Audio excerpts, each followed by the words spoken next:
CM Revanth Reddy అధ్యక్షతన ఈ రోజు మధ్యాహ్నం 3 గంటలకు రాష్ట్ర మంత్రిమండలి సమావేశం కానుంది. ఇటీవల మంత్రులుగా బాధ్యతలు స్వీకరించిన వెంకటస్వామి, లక్ష్మణ్ కుమార్, శ్రీహరి తొలిసారిగా సమావేశానికి హాజరు కానున్నారు.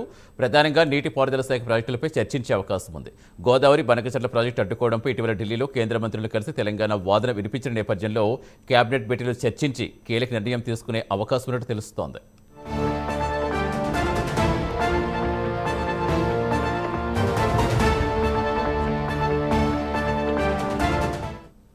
ఇక కాళేశ్వరం ప్రాజెక్టుపై కార్యాచరణపై చర్చించనున్నారు. రైతు భరోసా నిధులు ఇప్పటికే వేగంగా రైతుల ఖాతాల్లో వేస్తున్నందున ఈ ప్రక్రియ ఎదుర్కొన్న కొన్ని ఇబ్బందులు తొలగించడంపై మంత్రిమండలిలో చర్చించే అవకాశం ఉన్నట్టుగా తెలుస్తోంది.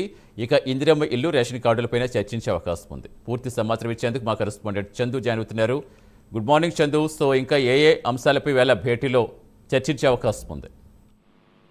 Good morning Satish. ఈ రోజు తెలంగాణ కేబినెట్ సమావేశం జరగనుంది. మధ్యాహ్నం 3 గంటలకు సచివాలయంలో ముఖ్యమంత్రి రేవంత్ రెడ్డి అధ్యక్షతన ఈ సమావేశం జరుగుతుంది. ప్రధానంగా బనకచెర్ల ప్రాజెక్టు పైనే చర్చ కూడా ఉండబోతోంది. ఎందుకంటే ఇప్పటికే బనకచెర్ల ప్రాజెక్టు సంబంధించి ఏపీ అక్రమంగా నిర్మిస్తున్నట్టు కూడా పెద్ద ఎత్తున బీఆర్ఎస్ పార్టీ గగ్గోలు పెడుతుంది. ప్రభుత్వంపై దుమ్మెత్తిపోస్తుంది.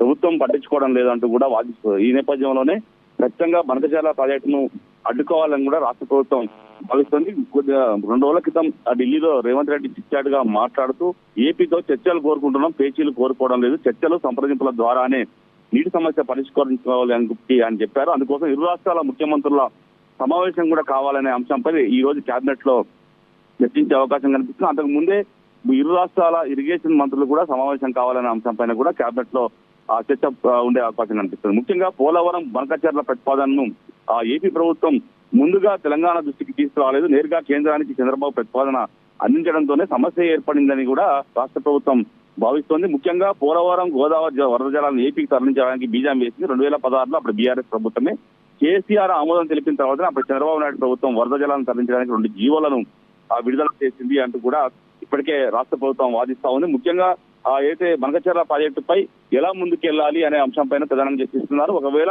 కేంద్ర ప్రభుత్వం కనుక ఆ ప్రాజెక్టుకు ఆమోదం తెలిపితే సుప్రీంకోర్టుకు వెళ్ళాలి, న్యాయపరంగా ఎలా వెళ్ళాలి అనే అంశాలపైన ఈ రోజు కేబినెట్ లో ప్రధానంగా చర్చించబోతున్నారు. ఇక మరోవైపు స్థానిక సంస్థల ఎన్నికలు నిర్వహించాలని కూడా ప్రభుత్వం భావిస్తుంది. దీనిపైన కూడా కీలక చర్చ జరగబోతుంది. ఎన్నికలు అయితే హైకోర్టులో ఉన్న కేసుల విషయంలో కూడా ముందుకు వెళ్లాలని కూడా ఇప్పటికే నిర్ణయించింది. ఎందుకంటే ఈ మేరకు బీసీ రిజర్వేషన్లను ఖరారు చేశాకే ఎన్నికలకు వెళ్లాలంటూ కూడా గతంలో దాఖలైన కేసుల్లో వాదనలు వినిపిస్తూ అఫిడవిట్ దాఖలు చేసేందుకు కూడా ప్రభుత్వం సిద్ధంగా ఉంది. ముఖ్యంగా కోర్టు కేసులు బీసీలకు 42% రిజర్వేషన్ల ప్రకారమే ఎన్నికలు జరిపేందుకు ఉన్నటువంటి అవకాశాలపైన ప్రధానంగా కేబినెట్ లో చర్చించబోతున్నారు. గతంలో స్థానిక సంస్థల ఎన్నికల్లో అమలైనటువంటి రిజర్వేషన్ల పైన కూడా చర్చించి ఒక నిర్ణయానికి వచ్చేటువంటి అవకాశం కనిపిస్తుంది. ముఖ్యంగా స్థానిక సంస్థల ఎన్నికల్లో పంచాయతీ ఎన్నికలు నిర్వహించాలా, లేకపోతే ఎంపీటీసీ జెడ్పీటీసీ ఎన్నికలు నిర్వహించాలనే దానిపైన కూడా ఈ కేబినెట్ సమావేశంలో చర్చకు వచ్చే అవకాశం కనిపిస్తోంది. మరోవైపు రీజనల్ రింగ్ రోడ్డు దక్షిణ భాగం అలైన్మెంట్ కు సంబంధించి కేబినెట్ కూడా ఆమోదం తెలపనున్నట్టు కూడా తెలుస్తోంది. ముఖ్యంగా దీంతో పాటు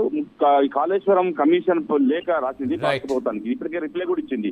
ఈ క్రమంలో ఈ లేఖ పైన కూడా చర్చించే అవకాశం అయితే కనిపిస్తోంది. మరోవైపు ఇటు ఇందిరమ్మ ఇండ్ల స్కీమ్ కూడా ప్రారంభమైంది కాబట్టి ఇందిరమ్మ ఇండ్ల స్కీమ్ ఎలా ఏ దశలో ఉన్నాయి దానిపైన కూడా చర్చించే అవకాశం కనిపిస్తుంది. మరోవైపు రేషన్ కార్డులు ఈ ప్రభుత్వం వచ్చినాక ఇస్తామని చెప్పి అంతా సిద్ధం చేసిన తర్వాత ఆపివేసింది. ఈ క్రమంలో కొత్త రేషన్ కార్డులు ఇచ్చే ప్రక్రియ సంబంధించి కూడా ఒక కీలక నిర్ణయం తీసుకునే అవకాశం కనిపిస్తోంది. సతీష్.